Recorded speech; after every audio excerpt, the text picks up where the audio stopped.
Okay, what's up, everybody? Welcome to our, I believe, what's our eighth Number edition. 8 for sure.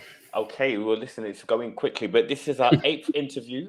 Welcome to our continued conversations around the British identity, the legacy of the British identity, and the legacy of social construct. Sorry, here in the UK. So, today's conversation is slightly different. Now, when you hear the word unapologetically British, what does that mean to you? I know for lots of different people, people have a very different perception of what that means. For some people, it's a very positive thing. For some people, they feel it's a very negative or a problematic thing. It's all good wherever your head may go. Well, today we have our guest, Luke Uncage, who is somebody that I've known. I've actually known him since he was a teenager. And he's born and bred in East London. Over the years, I've watched him grow up. He was actually part of a band, East End Promises. And as he's gotten older, he's become a lot more, should I say, politically active or active in that sphere of activism, speaking for values and ideas that maybe gets often overlooked in the wider discussion. I would also say, actually, that Luke Uncage was probably the first person that I'm going to say that was partaking in Jackass when the whole Jackass culture came here to the UK. I think he was probably the first person I saw. So that's definitely a point. I've got a hand for him there. But anyway, our next guest, Luke Uncage. Put your hands together for Luke, whatever you're doing at home. Thank you. Appreciate it. Excellent. Okay, so best one I've ever had. Oh, okay. There you go. There you go. It's all off the dome. So, okay. Well, first of all, thank you for coming on. You're looking smart, and I said you're making me and Ivan look like we're just ready to go down to the local Southern Fried Chicken shop and get us up little down to Lee Royal. Yeah, I remember the old Lee Royal. Yeah. So, let's get into this. We've got 1 hour. We've got a lot to get through. Break it down to me. Who is Luke Uncage? Basically, I am. It depends what sort of what side of the political aisle you stand on, because I can either be like a hero or like a villain. So tell us both. Either way, yeah, I'm either loved or hated, and it's all good either way. But yeah, Luke Uncage is just a parody of mine. Supposed to be a billionaire, cigar smoking, rum drinking, steel clubber who hates political correctness and points out the flaws in it and the snowflake generation and just satire, just a piss take type thing. But it gets me some views and that, and then a little following. So whatever, that's all good. And then I joined up with a really good pal of mine now, best man at my wedding, Vinny Sullivan, to form the Reality Report. And, okay. Yeah. We're going to get into the Reality Report in a minute. But it's really interesting because I was thinking about this like a few days back because I remembered, yes, you was part of a music band. What instrument was he playing?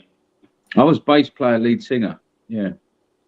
See, so, I never knew that you sung. So he's playing his face and an instrument. Sting. A crap Sting, did you say? Yeah. Okay, you got me killed. I like Sting, so I want to hear now what we're talking about here. So, also in that time of music, of you playing music, was you aligning yourself with the Cockney Rejects? Yeah, I was there. They sort of took us on board as like their proteges, like type thing. Helped us into the music industry, warned us about certain things. Mickey Geggus, the guitarist, he helped produce our album. He was a massive influence for us and that. And, they just did what mentors should do. They looked after us and got us into the music industry. It didn't work out that well. We had a little bit of success, got a record deal, this, that, and the other, and had a right good time doing it and built up a lovely little fan base. And I thank them forever because it was amazing. Having an actual fan base is amazing. Right. So I can't thank them fans enough. And yeah, the Rejects just sort of guided us on the thing, and then I become quite good mates with Mickey and Jeff and the rest of them, and went on tour with them, doing a bit of roadie, bit of security, stuff like that. Went around the world, went to America, Brazil, and all over Europe, and it was amazing. It was just when I had kids and that, I had to pack up the music stuff because family first, that's the type of guy I am, and that was it. I had my fun. And I said, good night to it. So I still like music and still play and whatever else and all that. And maybe one day I'll pick it up again. But while I've got the chavvies this young, I'm going to enjoy every fucking moment of it. Excuse me. Sure. Sure. Growing up with as a younger, with you obviously being a few years ahead above me, always seeing you about. I remember when you guys were doing that band stuff, and I remember it was the only kind of thing that I remember that was going on at the time. Like, so I remember when you started doing it, I don't think anyone I knew of anyone doing the same thing. And it was interesting because it was one of those things, it was like a superstardom from the area sort of thing. Because I remember everyone was like, oh, do you remember, you heard that band? Heard a few people playing it on their phone and stuff. So it's interesting. It was an interesting time for me as well. It's definitely a memory of mine. Yeah, it must be mad because me and Ivan have known each other since fucking primary school, you know what I mean? So that's a lot of years, you know? Yeah, it's a long time. And a lot of shifts and change. I mean, it's interesting because a little fun story around the Cockney Rejects that we're speaking about. So I was heading off to Hartlepool, which is up in the north below Newcastle, and I was in a train with a bunch of Middlesbrough fans, and I remember feeling quite nervous because there was a lot of can of drinks, and the first stop was going to be York, so the train ain't stopping for 2 hours, and I was already hearing some madness on the train, and I remember texting my friend who lives up there thinking, mate, you need to talk to your mates up here because they're talking reckless in this train. So anyway, I've got my headphones on and I'm just here chilling, and then one of them must have said to me, where you from, mate? And then I said, I'm from Custom House, and he was like, are you? And I said, yeah. So I'm like, how do you even know Custom House? And he goes, my favourite band, Cockney Rejects, is from there. From that point, I was talking to the whole carriage for the rest of the 3.5 hour journey, just because of the fact that I came from Custom House. Yeah, they've got a massive following up there, bro. Like, honestly, it's amazing. Like how popular they are on that punk scene and how well respected they are from bands that you wouldn't even think knew of them. It's amazing, mate. Like, trust me, when we went to Germany, there was a full spread put on for them, and they had all their faces carved out in melons. Like, and this German band, they're like the biggest band in Germany, looked up to the Cockney Rejects so much. They absolutely idolised them. And they are this massive band.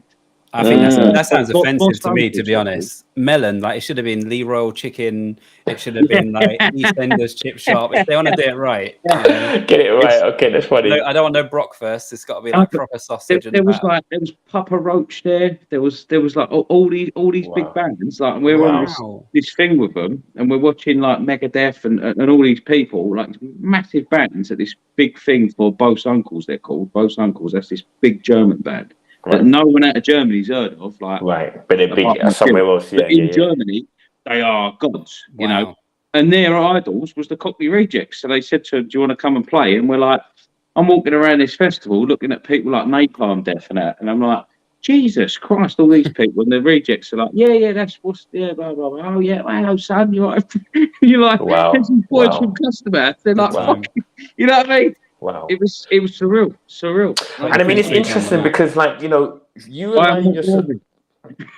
Yeah, no, sure. I mean, you aligning yourself with the Cockney Rejects. I think it is also quite telling of the fact that when I look at you, you're somebody that I would say you've always been quite principled, or I get the impression that identity is something that's very important to you. And I can imagine that Cockney Rejects also encapsulated a lot of what we would have seen in Custom House, say, in the 1980s. And even in the 90s. For yourself, how is culture important? And maybe let's tap into a little bit about you growing up, because you were growing up in East London. Okay, so what's that story? What's going on there? Well, obviously the Cockney Rejects are like an older generation to me. They're like, I don't know, you know, they're old enough to be my dad, some of them. Right. And you know, that's not an insult to them, but they come from a completely different generation for me. So when I grew up, so I'm not speaking for them, I'm just making that clear. This is just my own perspective. I saw the big change in East London. Like, you know, when I grew up, when I grew up, it was still very sort of Cockney East London culture. That was still there. And then in that 10, 15, 20 years, it completely changed. It got absolutely swamped with immigrants from all over the fucking world. For better, for worse, whatever, the area completely changed. It was not the same place that I grew up. Definitely not. And it certainly wasn't the same place where my nan and granddad, grew up, and all that. East Ham High Street is just completely, it ain't even recognisable anymore. You sort of walk around there, you're like walking for a ghost town. Like, where's the pie mash shop? Where's the Woolworths? Where's the Marks and Spencers? Where's all that gone? It's just completely changed. And it's saying that, I myself and quite a few of us proper East Londoners that, grew up here and know it and knew how it used to be, and not very happy about it. We didn't get asked about any of this. We didn't get asked if this was something we wanted or whatever. It was just sort of, well, you've got to put up with it or you're a racist. And it feels like it's quite insulting. It's quite insulting, to be honest. And, as I found out through, for better, for worse, whatever, when I speak up about it and say that I'm not happy, I don't like this, I don't like that, and speak for a lot of people that are too scared to say it or just don't want the ag, not necessarily scared. But and that's why everyone moves out. They're like, they call it the white flight or whatever it is, but it's not about being, it's never about being white or whatever, that even though that's forced down our throats anytime you speak. It's like, oh, well, you're a white man, you wouldn't understand. It's like, yeah, you would say that, that's becoming all too common these days. To shout someone down for the colour of their skin. I thought we were against that, Sure. But so from your perspective, about it, if I'm honest, Yeah, no, sure. And again, I think it's important to understand, on a platform like this, one of the things that me and Ivan have been very clear about is that we want to create a platform to have conversations, understanding that not everything that's going to be said will be to everyone's liking. But I think at the point of beginning, when we talk about having dialogue, it's important to understand what it is that you're working with first. And then only then, once you understand where people are coming from, only then can you begin to look at how do we build and move forward with conversations. As well, also, that it's one of my favourite sayings that comes from one of my best mates, Vinny. It's a love of my own is not hatred of others. Sure. It's not. And you've got to make the distinction. You've got to be, I hope that people moving forward can understand that when people like me, who come from what I come from and have had this long line of generations of East Londoners, this, that and the other, when we talk about this sort of thing, it's not because we hate people or hate other culture or hate, there's no hate there. It's just, we've just seen a massive change without any asking about it. It's just been forced upon us. And we're like, Jesus Christ, what's happened to our area? It's just gone. Sure. And cultures are different. They are different. They're massively different. And I honestly don't think multiculturalism works. I really don't. I think that you do have, wherever it is in the world, and I mean this for anywhere, I mean this for, say, Jamaica, all of a sudden in 20 years had 50,000 Polish people move there. It would completely change the culture. It wouldn't be Jamaica anymore. It wouldn't be. It just wouldn't be. These pocketed areas where they would be put and forced into would just completely change. And it'd be like, imagine being a tourist, you go to Jamaica and you're like, wait, come on, I want to get in the reggae, I want to have some jerk and all that, and all you're getting is Polish sausage and fucking weird music or whatever. Yeah, I mean, I feel like it depends on where the place is, because when you think about someone like Vegas, for example, Vegas is a purely immigrant place. There is nobody that belongs there, and I think it works because it's quite clear on what the intention is. Somewhere like somewhere like Abu Dhabi is probably a similar example. However, as you've just rightly said, when you have an existing culture that exists there, and then suddenly without a process or an opportunity to understand what's happening, that change is taking place. And I think what you're saying, and I would probably say I've observed similar, is people, when the changes are happening, they're happening and people are either, one, not having a chance to understand it, or two, they're not necessarily part of the process. So these conversations are being had at an executive table above the people that live there. What chance have we got, with fucking Downing Street and the rest of them mugs, of saying anything? And they just put it down to, you're just a bigot, a racist, and all this sort of thing. It's like, hang on, mate. It ain't happening to you, is it? Right. So don't fucking tell me what I am when I'm trying to tell you the truth about something, and that this shit ain't working. It's absolutely destroyed everything I knew, and it's not even the same place I grew up, or my culture's gone. It's gone. There's barely anything left of it. What we got? The fucking London Stadium, and that's it. And it was the Boleyn, I missed that at all. and just everything about it. It's just not what we had. It's not what we had. And you say London Stadium, but actually that's more of a corporate thing. It's not really a cultural representation. They moved there. Like, I'm not being funny, but they'd have been stupid to turn down a big stadium like that for free. Who's going to do that? Come on, we've got to move with the times a little bit. But I do miss it, and I don't like it. I like the bowling. That was the bowling, and that was our home, and that's where we was. That's where I first went to see West Ham. And that West Ham does West Ham need to be there to some extent if you think about it? Like, I'm just saying, like, imagine that they didn't want to necessarily, because is it the stadium that kept people there? If that makes sense, was it just I mean, if it's strong, if there is an identity that's strong enough in that area. Because would you say it's now just like because I was there the other day, I took my girlfriend to the dentist, and it felt completely different there. What, in that area of Stratford? Yeah, I know at the bowling. The bowling. And even the statue felt so out of place. Yeah. And it's not had pigeons and all the stuff. That is not where West. That whole area is different now, Ivan. It's completely different. It's basically a little Bangladesh, Pakistan area. Basically, everything around there is all for that culture, because that's the culture that's there now. But isn't it interesting that it feels like it's all for a long time? It's been that. Even, I think it's been there for a long time. Yeah, because I guess to some extent. Yeah, because obviously to some extent, I guess you kind of think to yourself, like, how long does something have to happen before it's just that's how it is now, and that's just how the times have changed? But like, I think West Ham has worked. Nah, I think there's something more sinister for me about this whole thing. So what do you feel? Okay. I think the government is just trying to move people out of that area. All the little community, they try and destroy community. They destroy community. They pretend they've got this big visor on that it's all about community and multiculturalism and all that, and it's not. It's just about moving out the people that was there and the strong people that were there. Get them out. We want to redevelop this area, and then they'll just move all them lot out once they've done it. So it's a financial thing, rather than definitely. It's way more sinister than that. It's a great replacement. That's exactly what it is. It's a great replacement. And that's all it ever is. There's no other reason for it. I do not believe a fucking word that comes out of their mouths ever. I mean, they just puppets for a greater cause, globalism, and George Soros and the rest of them fucking bankers and all these people are doing this for a bigger thing. But that's a whole nother conversation. Alex, before you say anything else, guys, obviously everyone who's listening, thank you first of all for tuning in. If there's anything that we've said that you agree with, don't agree with, or you want to add your thoughts in, please, box there for a reason. I'm here, man. I'm here to be. I'm here to be critiqued, questioned, the lot. You know what I mean? Like, don't worry about offending me. I offend enough people. Someone said you're a twat, and I'm joking. All right, cool. Let's okay.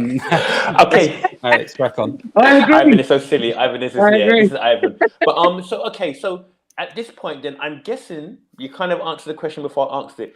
This has been the motivation for your project, your activism project, the reality report.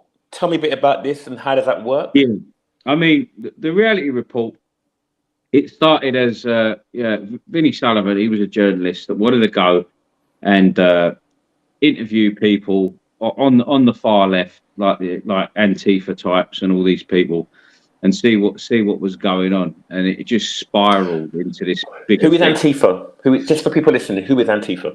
They call themselves anti-fascists, right? And they're left-wing people that wear masks, balaclava up, and attack right-wing activists.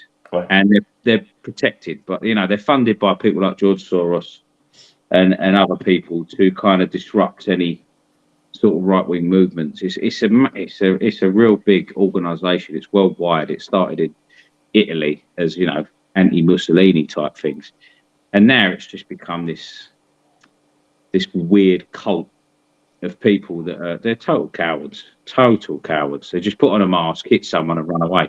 Sure. And get away with it because the police don't want to deal with them. All the police are worried about is the right-wing football hooligan types, because they could do the real damage. These wallies just hit people, run away, and you can find countless videos of them on fucking YouTube and whatnot.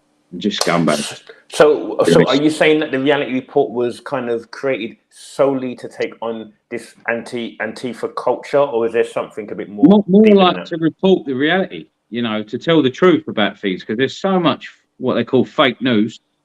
Donald Trump coined that phrase, I suppose, whatever. But whatever, it's true, Dave. There's just constant lies on things like. So what is fake news? What would you say is fake news for yourself? Fake news. Well, how about Hillary Clinton's laptop getting destroyed, and no one's sort of reporting on that, and then Donald Trump gets raided by the FBI the other day, and nothing comes of it anyway. Yeah, but that was all they were reporting on. Yeah, but it's similar to the what is it, the text messages that got deleted the other day. It doesn't matter who's in the Secret Service text messages that got recently deleted. What about Hunter Biden's laptop? Yeah, what about that? What about that paedophile? It's Weinstein, it's Epstein, and there's loads of it out there. For me, fake news is basically you turn this telly on, and the BBC will report on one thing, and they'll completely look over another, which is way more important. What's your thoughts on Anonymous, the group Anonymous? Bro, they're sick. Do you know what? I wouldn't dare slag them off online anyway, even if I didn't like them. This ain't some way. This in some way won't work in your favor. But just listening to what you said a moment ago, if you describe Anonymous, they wear masks. You don't see their face, and they often attack you when you don't know you've been attacked. Like your thing. What kind of what's like? Because obviously you've described Antifa as someone who attacks right wing, but I think when you said attacked, I got the vibe you were saying as in physically attack. Correct me if I'm wrong. Yeah, physically. And they go after you. They go after your personal life and all that. I've had pictures of my kids sent to me and stuff like that, which is obviously frightening. Yeah, you don't want shit like that happening. But do you see where I'm coming from? Where with those two kind of things? But what glorifies? Anonymous, Anonymous will attack non-innocent people, guilty people, people that are bullies. And people that are genuine, they won't just go after anyone. They will go after someone that's done something quite bad and whatever else, and teach them a fucking lesson. That's good. That's great. Whereas Antifa will stand out on the street. They just see you with like an England shirt on or whatever, and they'll wait for you to be away from someone and come and hit you with a stick and that. There's plenty of videos. You can watch them doing it. They go after Proud Boys. They go after any sort of nationalists or whatever. So do you think Anonymous have got a track record of just doing things that you approve, if that makes sense? Like they've got a track record of just doing things. I haven't seen them do anything that's like a bullying tactic or going after someone that didn't deserve it. So I've never seen that. They go after like paedophiles and shit like that. I cannot give them enough praise, because for me, they're scum of the earth. I know there's people out there that have had dogs put down, and there's paedophiles walking away with like a 12-month suspended. And that does my nuts in. It's like a dog bites someone. The dog's got no other choice but to bite someone, and then gets put down for it. And you're letting a paedophile who touched up a kid walk out with like a suspended sentence. Get out of it. Get out of it with that shit. No. You do it the other way around. Give the dog a suspended sentence and put the paedophile down. No. Well, my opinion. Yeah. No. Okay. So what we're gonna do? We're gonna bring it. I want to bring it back home because you said some very interesting things. You mentioned about the fact that you said people who come from a culture that you're very familiar with. You didn't say it in those words, but to the effect of, and particularly we're talking in this situation, the Cockney community, they've almost been ousted and forced out. I guess the question I want to put to you, and this is coming from the perspective of a Black Caribbean who we've had very similar challenges in that we've recognized there's been a massive disconnect, and we are in a journey of trying to reconnect with our history and our culture and our truth. What conversations are happening within the Cockney community? Because I guess what I'm sensing from what you're saying is there's a sense of loss of power, and people are almost feeling like they're being overlooked and not being listened to. So, what conversations are happening at this moment in the community to I don't know, to rein that back in? What kind of conversations? Mostly confusion as to what's going on. And unless you dig deeper into it, you won't understand that anyway. Because not being funny, but the East London Cockney community, we haven't had the best educations ever, and whatever else. We are kind of working class builder types most of the time. You're in the building trade, or you're doing hairdressing or whatever. If you're a girl, you kind of we've always had them sort of, oh, you're a market trader. I've done a bit of that. You know, I worked down Green Street, one of my first jobs, selling bits and bobs, you know, Del Boy stuff. So we're not that politically savvy, all of us. But I've delved into that world and I've dug a bit deeper and I understand a lot of what's going on. And there'd be very few and far between the people that do sort of understand it. So it's mostly like they're confused. It's like, why the fuck has this happened? Like, why have we just been completely, in their eyes, invaded? You know, it's like an invasion. It's like a quiet invasion. It's really interesting what you say, because like for someone who's traveled around the country through my dance and through my other projects, I see the same situation in almost all other working class English communities, where what seems to happen is in London, or in East London particularly, there's a very specific narrative. The narrative is that, you know, if you come to London, I would say to anybody that you haven't really seen England if you've only been to London. London is almost its own kind of island. Unless you go to the city centre, you ain't seen nothing, you know, of English culture or English ways or whatever, you know, because the city is now just a multicultural melting pot. And it's not, you know, I mean, we've overtook New York for murders for the first time in our history. And I think it's all to do with that. I don't see it, you know, as any other excuse. If you're going to invite people from all over the world, and some of these places are rough as fuck, and these people they only know crime, you know, and they're getting through the gates somehow. The vetting's not very good. The vetting is terrible. We've got high crime rates through the roof. What for? And you go into the crime statistics of who's done these crimes, and they're all people from third world places. You know, not all. I'm not going to lie and pretend, white people don't commit crimes, or some stupid thing that someone might think I'm trying to say. I'm not trying to say that at all. It's not true. But there is a connection between the people coming over it and the crime rate. 100%. Alex, there's not much crime in somewhere like fucking Dorset. I'll read a comment really quick. Terry said in the chat, the working class lost its identity when the docks closed down. No jobs in the area for years, so people ducked and dived to earn some money. I think we've kind of covered that part, but I just wanted to include that because and I guess what I wanted to get to is the idea that this is something that's not just happening here in East London within the Cockney community.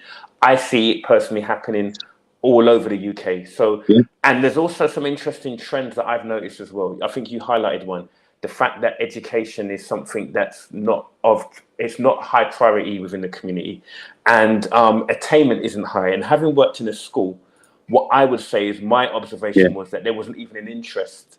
So often when speaking to various teachers, many teachers would say that they found it very difficult to work with probably the most difficult parents. And again, this is just from conversation as opposed to stats. Many working class parents who were probably disaffected and not engaged in school anyway. They were very difficult to engage with, to therefore then being able to engage the kids.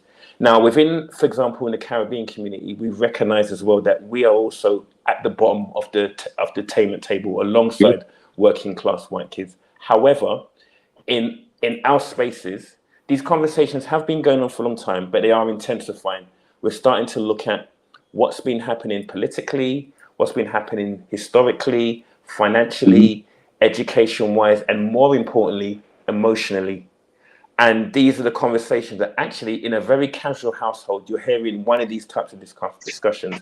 So I guess what I'm interested to find out is there an equivalent of these sorts of self-reflective conversations that not only look at, for example, what we perceive of a system to be doing, but internally what sort of inner turmoils might be going on while this is all unfolding?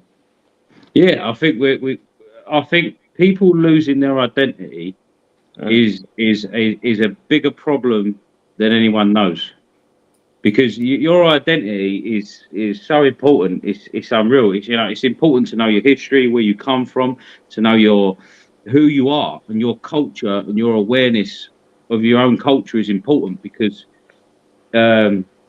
we should project our values onto others, right? So our values, like when you come to this country, you should adapt to that culture. You should integrate properly. And where we've just been overridden and just flooded with all sorts of people. Now these areas have completely changed. These people are not integrating. They're literally taking over and changing these areas, and then bringing their own values over. And we don't get a chance to, teach things like basic manners and stuff like that. And I notice it getting on the tube every day. That no one, I've got a fucking row of geezers here and a row of geezers here, and there's a woman standing, and it drives me mad because I was brought up. You get up for a woman. If you're a man, you're a gentleman. You get up for a woman, and you don't push in on the train. You queue. We don't do that anymore. All that stuff's gone, and it drives people like me mad because that's not how we were brought up. That's not how we do things. And who would you say is responsible to uphold those sorts of values? Well, it would be the majority. It would be the majority. So what does that mean? When you say the majority, what does that mean? The culture that's already there, like the people that are already there, they have that duty to do that. But we're not being given that chance to do that, to help people to integrate or anything like that, because you're just being flooded with people. And it's not like projection in this sense means a tendency to think other people should be doing something for the same reasons we would. Examples being the good manners, moral values.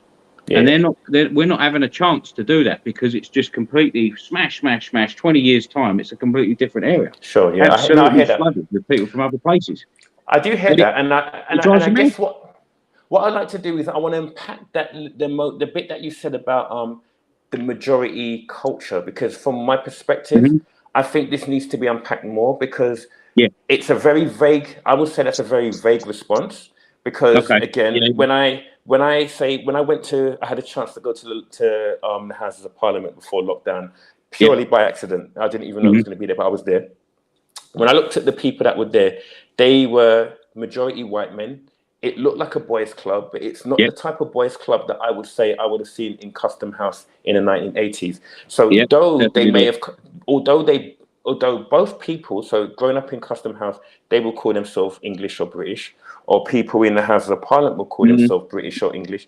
I think there's two very different, distinct cultures. Yeah. Now, something you said interestingly on the train that I've noticed is actually the people that I say I've noticed give up their seat often are construction workers that have been up on their feet all day long.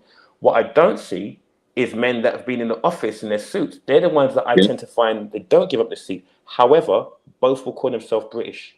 So I guess what I'd like to unpack with you is what do you mean by majority? And because what I see from you is team, but what I don't see when I look at the reality of society is team. In my personal opinion, say like you take a country like Britain, it should never drop below 90% British. Never. Because you'll start to encroach on the culture. You'll start to replace it and stuff like that. It shouldn't be any less than 90. But when you say 90% British, what do you mean by that? Because 90% could be Windsor. As many immigrants and stuff like that as we're having. Don't have that. Yeah, but what I mean, you replace the population. Yeah, so what I mean by that, I get what you're saying in terms of 90, but 98. But what I think I'm trying to understand is, if you look at the 98%, what does that mean, or what does that include? Because when I see that Windsor British is not the same as Canning Town British, which isn't necessarily the same as Edinburgh British. Do you know what I mean? So what does that mean? There'll be a certain part of the values that will still be the same. Manners, like I said. I don't know if I agree with that. I've seen very different in those circles, and you'd be surprised. Well, from my perspective. Yeah, I've been about as well, mate. Honestly, and I know when I'm in America, right? I know. Sure. Completely different. It's a totally different thing. You do certain types of things, stuff you wouldn't not necessarily notice off the cuff, off the cuff. Yeah. But there is a certain way we are. The British gentleman, the chivalry, and not everyone's like that. Don't get me wrong. I've got geezers that have been brought over here are absolute pricks. They're just like they don't do the same things as I do. But then I'll remind them about themselves. Oh, mate, sure, your fucking arse, and do this, that, and the other. And ladies first, hold a door for someone. Basic stuff like that. You won't notice it. It'll be very subtle things. Yeah.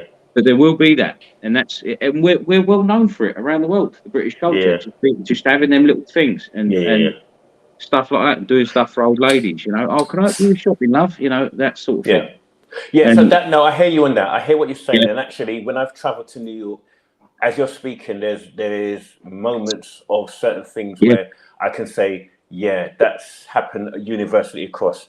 I think for me, if I may say so, I think one of my, I say not critiques, but observation, is that I feel that part of the challenges that working class white community has is I don't feel like there's a clarity on what identity means. And this is why I'm kind of pressing you to kind of begin to understand or to hear from you what that looks like, because at least within the Caribbean community, and I'm being very specific because often we talk about Black community, but actually it's there's overall there's a lot of different Caribbean communities as well, man. Like the Bajan people are completely different from the Dominicans and stuff like that. There's a whole different culture. Total nuances. But essentially, when we're having these conversations, there is very distinct, there is, I would say, there is much more clarity in terms of identifying who we are, what we've lost, what external influences have changed, and where we want to get to. I would argue that there's a lot more clarity in those conversations.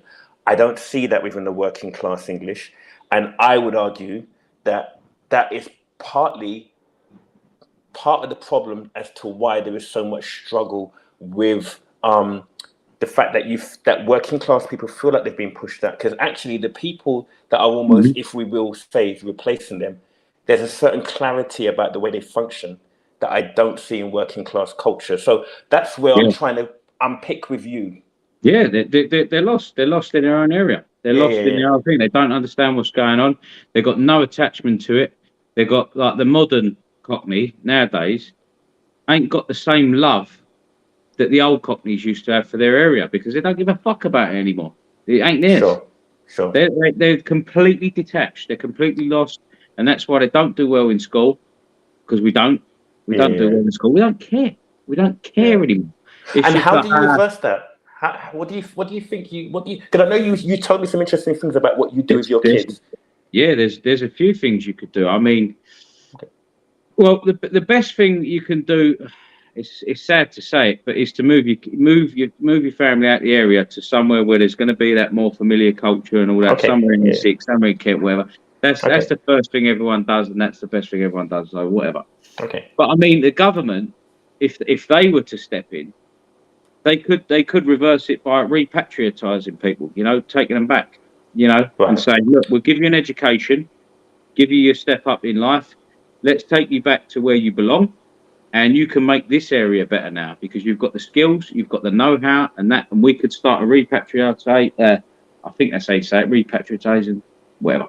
I can't say the word. It works. Yeah, it works. We get what you're saying. Yeah. So you put these people back. You know, you bring them over, you give them an education, send them to school, and then you send them back to, I don't know, Haiti or fucking, you know, Somalia or whatever it is, and you say, now you've got the skills to be a plumber and whatever else. Go and do your thing. You know, you don't need to stay. They're at a place anyway. They don't. Not all of them like it. They don't like it, unless you know unless they find their feet completely. A lot of them end up turning to crime and doing things they shouldn't be doing, and going. So you're referring to you're referring to the people, the immigrants that come here. You're saying, sure. There is a high level. There's no arguing this. This is statistics. There is a high level of crime within immigrants that come to this country, far higher than the indigenous people or certain ethnic groups. I mean, there's low crime in Chinese communities. We have to admit that. They barely ever commit any crimes, or if they do, they're super fucking secret about it. You know what the triads are like. You don't even hear their thing. Yeah.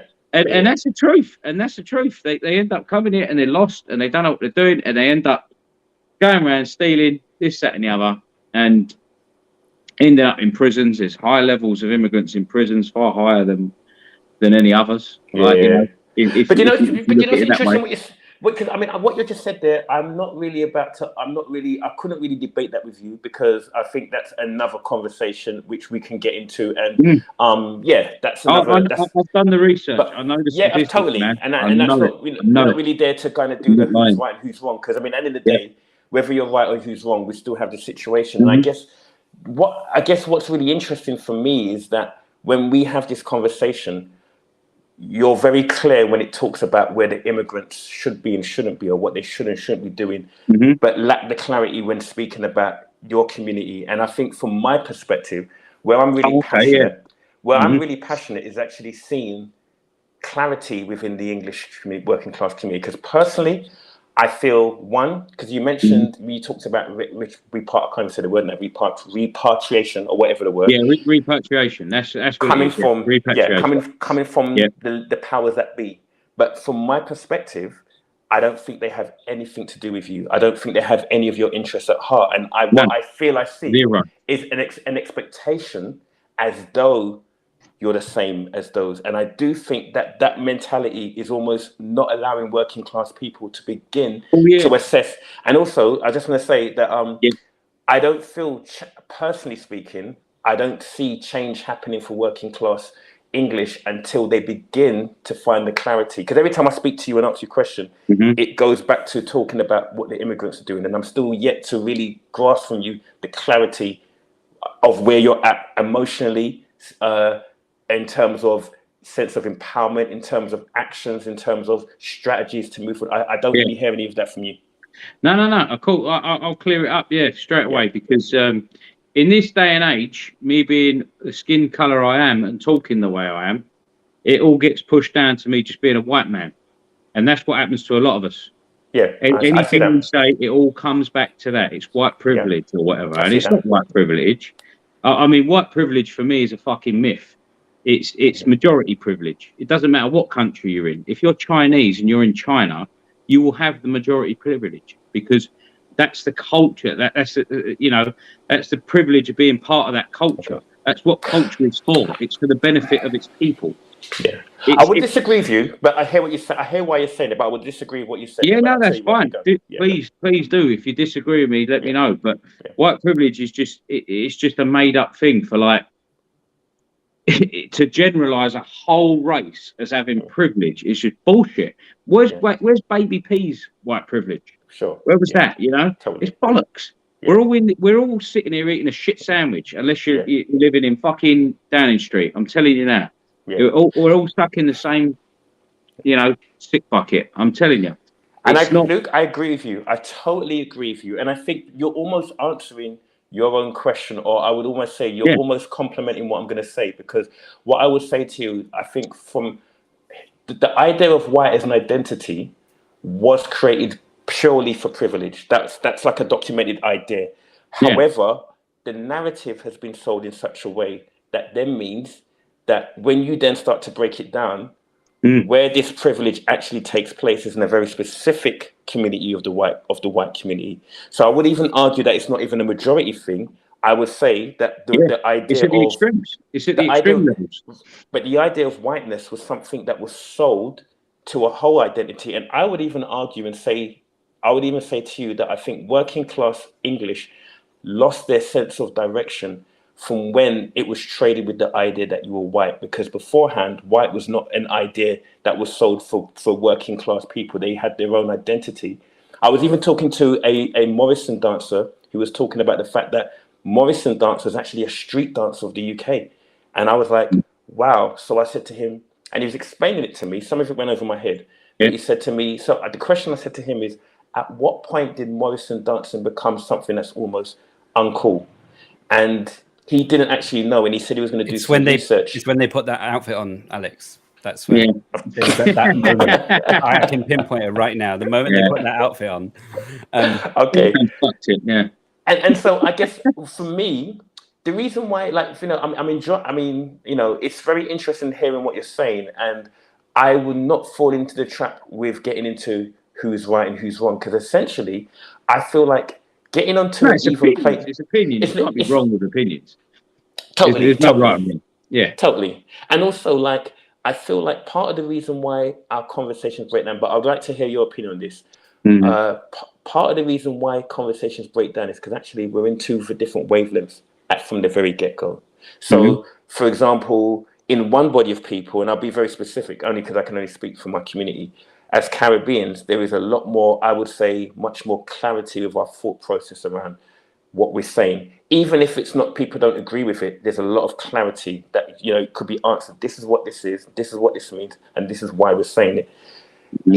I don't see that in your community. Therefore, I feel like we should be building. It's a very grey area, mate. And the thing is, we should be building together because actually, history-wise, there's been moments where we've been very close in our history.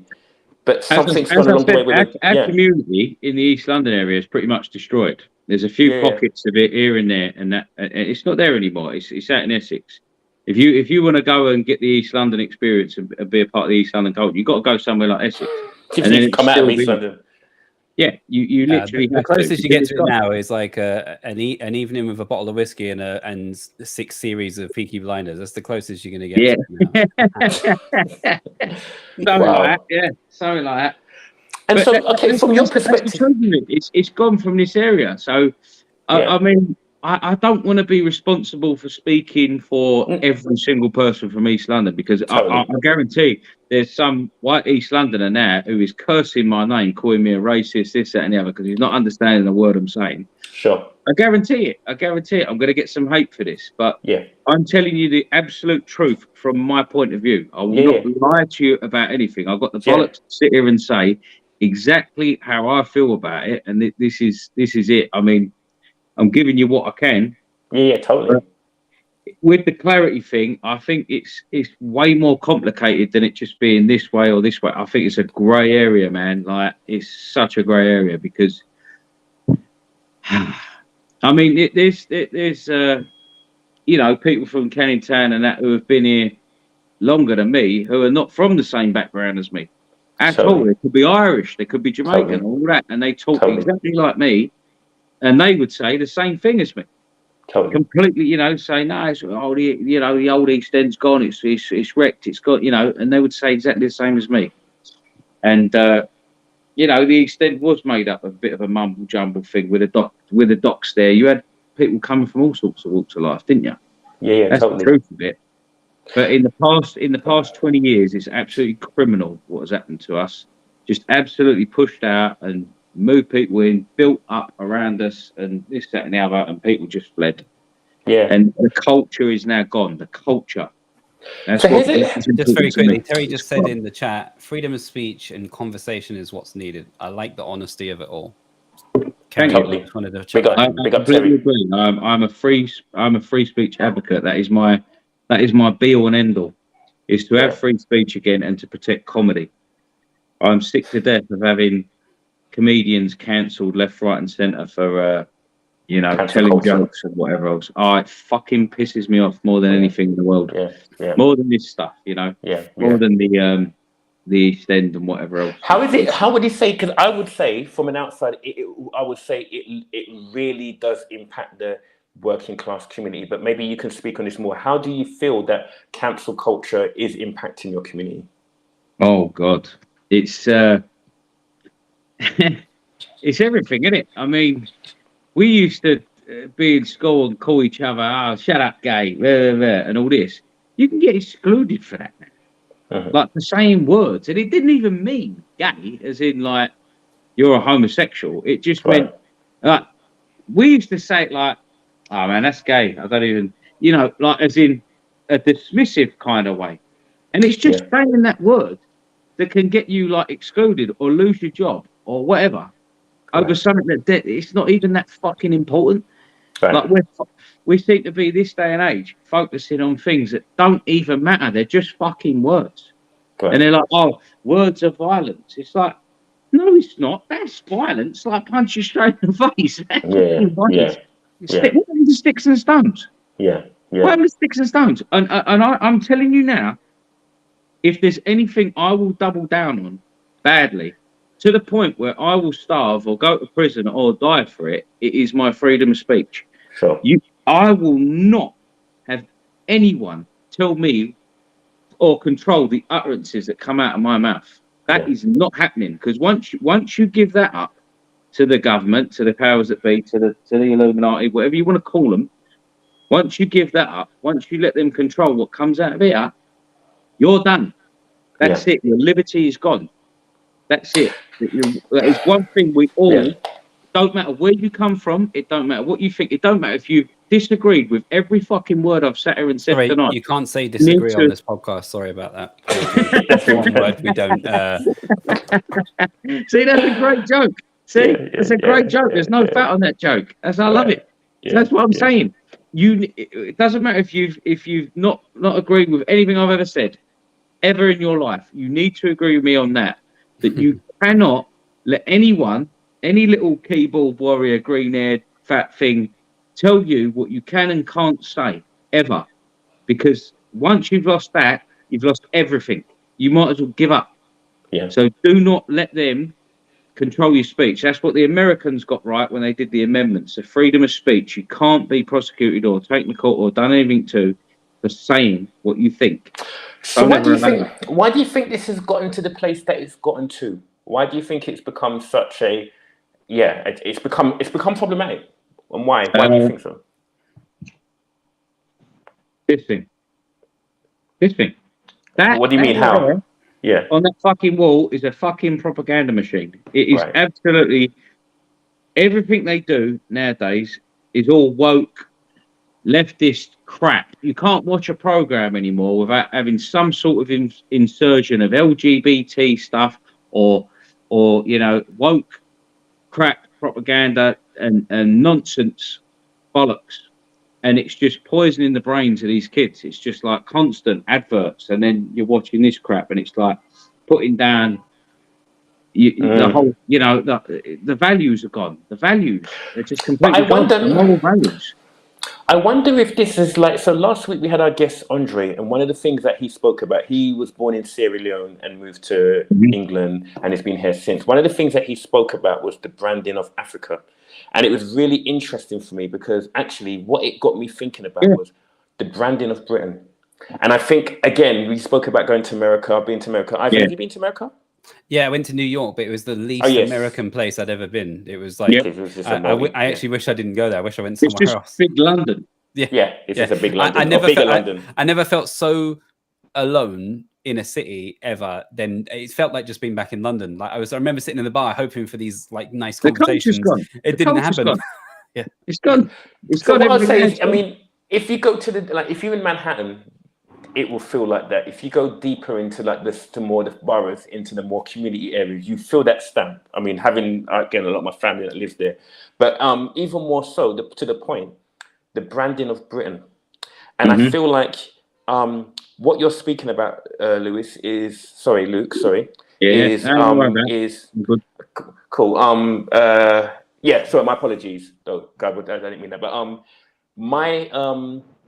the point I'm making is that the branding of Britain, I think, is shifting. So what you're now finding, and I find this very interesting, how is it, for example, a lot of companies get on board with like LGBT causes, which is cool, but not necessarily. Cool. Well, okay, the reason why I'm saying that is in context of the fact that, but why not the same push for conversations around, say, colonization and the impact on cultures? So what's happening, it's quite clear that there is a lot of emphasis in one direction and not the other, and doesn't necessarily address the issues. And so what I'm saying to you is that I feel that a lot of the initiatives that you're speaking on, it's more about branding as opposed to it's about actual inclusion. It's about being seen to be inclusive as opposed to actually educating people on what inclusion might look like.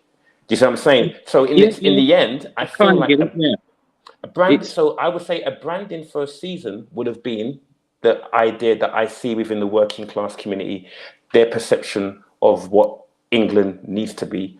I see that as a branding that happened for a stage, but the government almost felt like, okay, that branding isn't relevant. We're now moving into something else.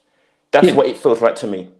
Yeah, it's like an attack on our culture to us because, you know, it's a disregard. We get a whole rainbow fucking month because someone likes to put something in their mouth or whatever, right? over something that's just completely. It should be private. I'm sorry, but what you do in your bedroom, you should keep it there. I've got no interest in walking down London, seeing a geezer with a dildo strapped to himself, wearing a dog mask, walking about telling me how proud he is because he's gay. I think that shit is disgusting and it should be kept in your bedroom. That's my personal opinion. Sure. In all fairness, you don't see all gay couples doing that though. In all fairness, though. No, you don't. I'm not saying that at all. I think I know gays that don't like it themselves. Sure. They're sick to death of this LGBT thing. They're like, they're just earning a load of money off of us for a fucking month, to sell a rainbow fucking cup in Costa. They're sick to death of it. There's loads of them that are not into this sort of thing, and it should be kept in the bedroom. And it really pisses me off when it starts being pushed on the minors, because I'm not being funny, but sexuality is not for toddlers. They've got a book out called The Gay BCs, where they're doing ABCs as where B is for bisexual and stuff like that, pushing that on 4-year-olds. I think it's absolutely appalling. I need to know what it's Z absolutely is. Disgusting. Sorry. What does Z? Do you know what Z looks like? Because literally, I'm trying to work out what they get with that. Because xylophone, is it xylophone? Is that Z? That's no, zebra, and then xylophone's X. Yeah. I need to know what that But in all fairness, though, sexuality has always been pushed, I would say, because you look at Barbie and Cindy. It's girls being girls. It's showing girls how to become women and stuff like that. I mean, you can go a bit too raunchy if they're wearing like short skirts now. I wouldn't buy something inappropriate for my daughter like that. Yeah. If it was a bit raunchy or whatever. But you don't get strip pole Barbie. But you do get tranny kid on a strip pole. If anyone's never looked him up, Desmond is amazing, right? Desmond is amazing, right? This is this tranny LGBT community, right? They've got this little kid dressed up as a woman. He's a boy dressed up as a woman, and he's dancing on a strip pole with loads of transsexual men standing there throwing dollars at him while he's doing it. Wow, I haven't heard of that toy. That's gay pride, mate. I'm telling you, I can't make it up. You can grab this and look yourself. This is the shit that's trying to be pushed on our kids, and I'm not having it. And what I would say is transsexual story time and all that bollocks. It needs to go. It's disgusting. What I would say is we're coming up to short of time now. Just in the comments, Charlie said, "Can you guys talk about how I've highlighted it, so now I can't read it. Can you guys talk about how in nowadays TV they're always having to push woman, black, LGBT into scenes and genres they don't fit? I think they do. I know we could go down that route, and I think that's kind of what we were talking about as well. I feel like this is definitely going to go down a route for potentially another conversation, another long conversation. I think probably now coming up to the hour is a good time to wrap up. So Alex, if you would want to close up, but thanks everyone for the comments. By the way, it's huge. Totally, and it may be that we set up a part 2 of some sort. I know we talked about this with Andre, so it might be that at some point, if it is that people feel like they really want to hear certain conversations discussed.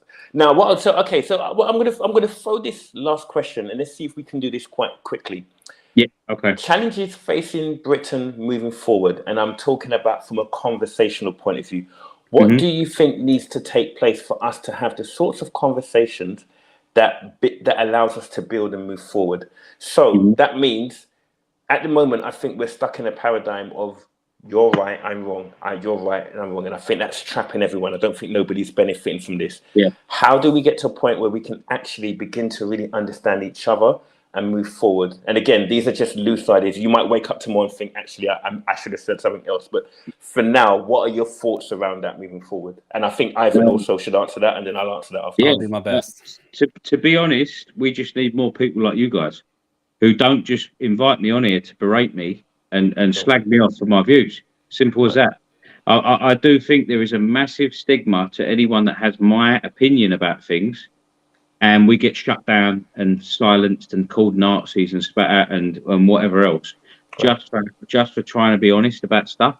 So it literally, we need more people like you guys to listen to people like me, because we have to listen to it daily. It's on the fucking telly. It's on the fucking radio. It's constantly everywhere. Well, we have to listen to this crap and be silenced and shut down every day. I mean, try being white and having a white straight man this day and age and have an opinion.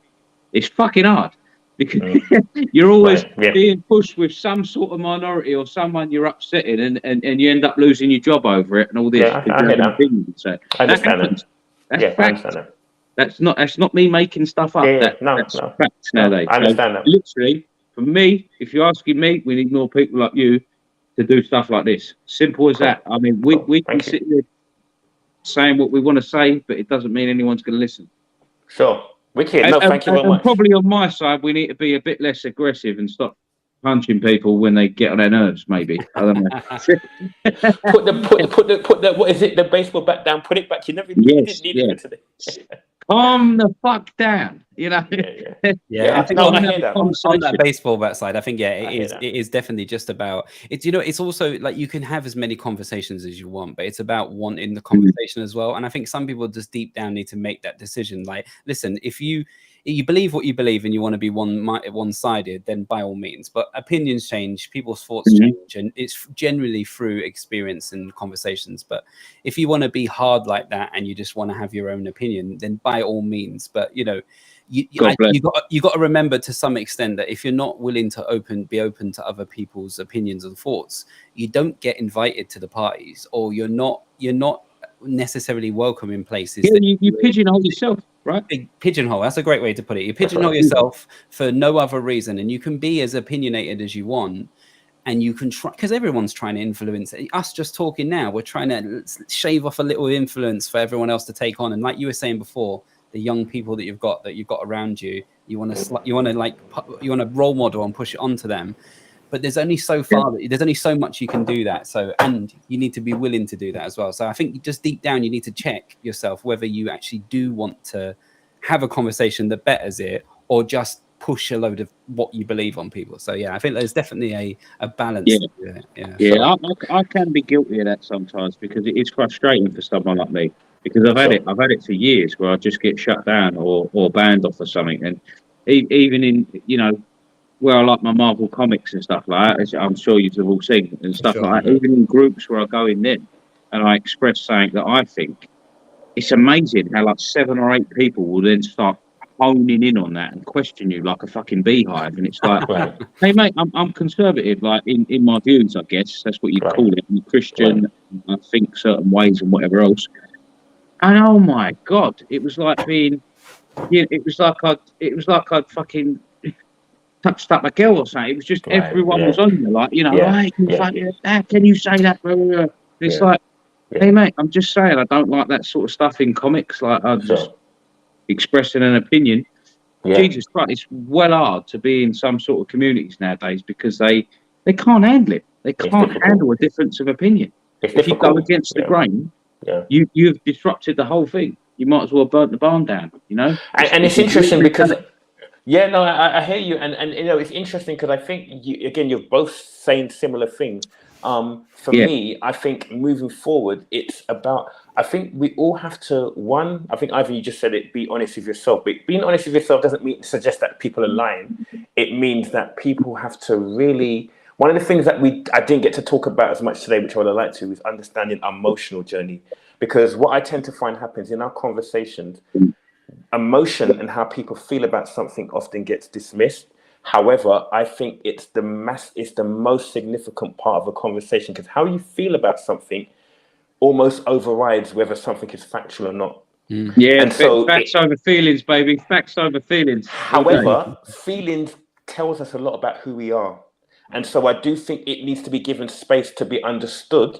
Why do I behave this way? Why do I respond this way? Because then, when you understand that, you would then have an ability to understand how to listen to something that you don't like the idea of and think, okay, I understand that this is triggering me and I'm feeling this way at this moment, but actually, let me now put that to the side in order to listen to what the person's being said. And I think we all are very guilty of doing this. What we tend to do is hide behind our opinions. But it's not really about our opinions. I think it's really about understanding our humanness. And the closer we understand our humanness, it then allows us to begin to say, actually, Luke, I don't agree with you. But why did you get to that point? Actually, tell me. I want to listen to you without letting my emotions take over. Do you see what I'm saying? You need to get. You need to straight. Was it the Vulcans? You need to straight up just like lose the emotion and just say the words and then listen to the answer for sure. And I think that might be a perfect world. If people could remove their fucking emotions for a little while, I think this generation is far too emotional for everything. It's like, you see, I wouldn't say remove it, because we're driven by it every day. So, for example, if you're doing something you love, you get passionate. That's emotional. So I don't think we can. Footy's a good example. You know, when footy's on, and then suddenly you hear that chant coming down and all of a sudden you do West Ham, right? Yeah, exactly. And so the thing is, it's like it should not be deemed as something that's problematic. It's part of who we are. We just need to understand that when it gets challenging, rather than dismiss it, because actually dismissing it stops us from understanding why we're getting to that point. I would say I do think it's rather weird that people get emotional because someone doesn't think the same as them. That's fucked up. That's like too far. You need to hone them in a little bit. But you know why that is? It's because it's weird. The reason I think that is the case is because people often believe that their opinions is who they are. So if I turned around and said to you, do you know what? Actually, your parents... Say that again? It could be this thing. They're getting locked into like channels, like, what do they call them? Echo chambers. So they think that everything is this way. You know, we should all think this way. And then, like when you saw it when President Trump won the presidency, and you saw all these people like screaming and doing these silly TikTok videos, crying and all that, because they really thought he was going to lose. And it's like, you must be in an echo chamber then and never spoke to anyone of an opposing opinion ever in your life. It's strange. It's a strange way of being, like, to get that worked up about it. I've never done that. When Tony Blair won, you know, I didn't like it because I weren't much of a Labour boy, but it didn't bother me that much, where I'd done a fucking video embarrassing myself and started like threatening to commit suicide and smacking the chicken nuggets out of my mum's hand because I was too emotional to eat. Wow. You know, it's weird. Wow. I need to find that video. Wow, I need to look for that video. Yeah, send it to me. Mate, that's like sacrilegious. Fucking 20 nuggets. Wow. I tell you, it happened. But listen, I just want to say Luke, I want to say thank you so much for coming on here. Because thank you for having me, guys. Really professional outfit you got going on here. Love the layout. Love the questions. It was well organised, and it was a really good podcast. I thoroughly enjoyed it. And any audience members, if I upset you, I'm not sorry, but I do hope you get over it. And hopefully, I said something that hit home with you and sort of gave you an opposing view that you can actually take on board and figure out for yourself. You know, and I'm more than happy to take criticism as well, because I know I'm not everyone's flavour. You know, I'm a bit Marmite at times, so. Thank you for giving me the time of day. That's what I'm trying to say. Well, you're most welcome. Thank you so much. And everyone at home, even though I can't see you or hear you, I trust that you're putting your hands together for getting Luke on this podcast. And thank you. If you do want to reach out to him, so what's it, Brothers Uncaged on Facebook. I'm on Telegram as well, Luke TR Uncaged, or just look up Luke Uncaged. I come up, and I'm on YouTube as well, but not posting on there so much nowadays after getting banned. Well, there's a YouTube. Well, this video itself has got a chat, so feel free to jump back into it if you want to leave any contact information. Cool. I did tag you into something in the description. I can't remember what it is, so find that there if not. But either way, guys, leave all the comments, any thoughts you have. Big up everyone who left a comment or something. People were quite active in the chat. Closer to the end, but for our next episodes, definitely stick around, drop a subscribe, and hit the notification bell, and then you don't have to follow us on Instagram or anything. You'll just get a notification. But big thanks to everyone who joined us. So yeah, Alex, anything to finish with? No, man, I'm good. I feel like it was a great conversation. I really hope that people feel like they can decide to, because really, I'm interested in rather than people going on social media and having their rants, which you can do that. Speak to your mate that you don't have a conversation with. And I'm hoping that from what you've seen from us three today, you're looking at what it can look like to have a conversation and not let the emotions dominate. Though they may fuel the conversation, they don't need to dictate the outcome. and we can actually all walk away and learn something. I've definitely learned something about you, Luke, just listening to you today. I couldn't have done that if I allowed myself to get too angry or too triggered and just go on a rant, you know what I'm saying? And I just hope people take something from that. All right, that's that. See you later. Thank you so much. Thank you. Big yourself up. Take it easy. Big. Bye-bye. Yeah. Boom.